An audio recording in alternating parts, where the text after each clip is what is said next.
Eden never believed in destiny. To him, life was about choices, actions, and consequences.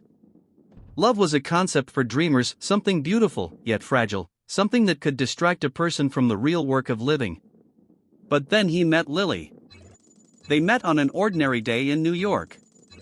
The city was alive with the usual chaos, car horns blaring, people rushing past, and the faint smell of roasted coffee beans lingering in the air.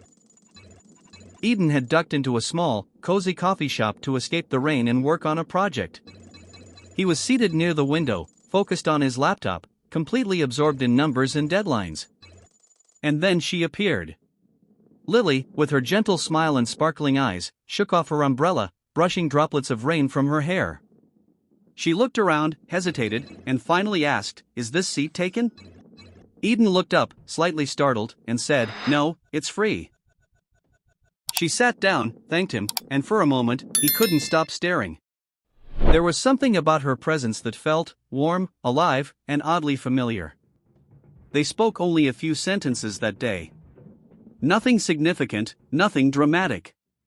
But when Lily left, Eden felt an unusual emptiness, a hollow space in his chest he hadn't known existed. The beginning.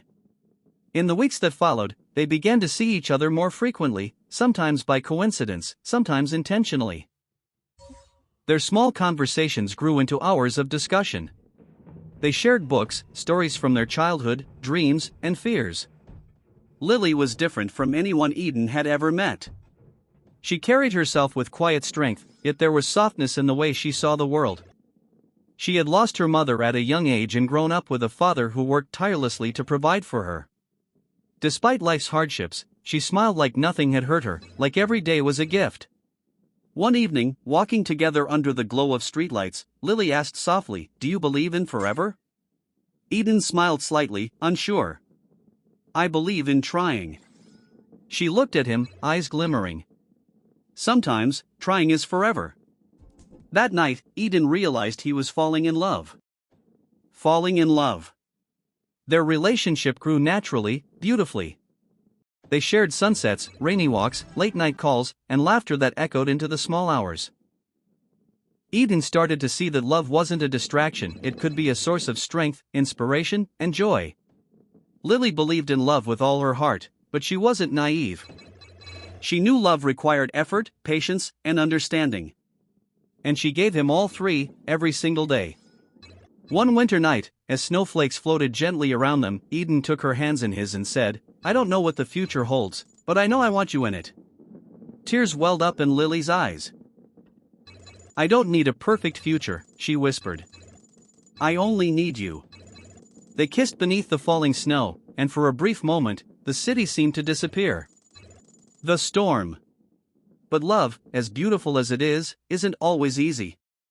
Eden received an offer for his dream job, one that would change his life forever. But it was in another country, far from Lily. He didn't tell her immediately. He was afraid of losing her, afraid of changing what they had. But eventually, the truth came out. "You should go," Lily said softly, trying to hide her heartbreak. "But I don't want to lose you," Eden said, desperation in his voice. "You won't," she whispered, though her trembling hands betrayed her. They promised to maintain a long-distance relationship, calls, messages, weekend video chats, hope that distance couldn't destroy. But distance is cruel. Over time, calls became shorter, messages less frequent. Misunderstandings arose from small things, a missed call, a late reply. Arguments began, filled with frustration and sadness. One night, after a particularly harsh fight, the long road back. Recovery was not dramatic. It was slow. Painful. Humbling. David joined a support group. He admitted his addiction out loud, something he had never done before.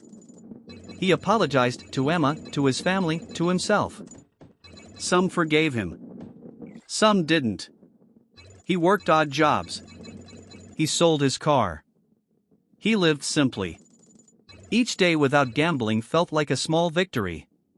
Temptation never fully disappeared, but David learned to fight it, one choice at a time. Months passed. Then years. Redemption. One afternoon, David received a message from Emma. She had been watching him from a distance, noticing the change, the consistency, the honesty. They met for coffee. No promises, no pressure. Just two people talking honestly for the first time in years. David didn't ask for forgiveness. He didn't ask for another chance. He simply said, "I'm not the man I was. And I'm still becoming the man I should have been." Emma smiled through tears. The lesson. David never became rich.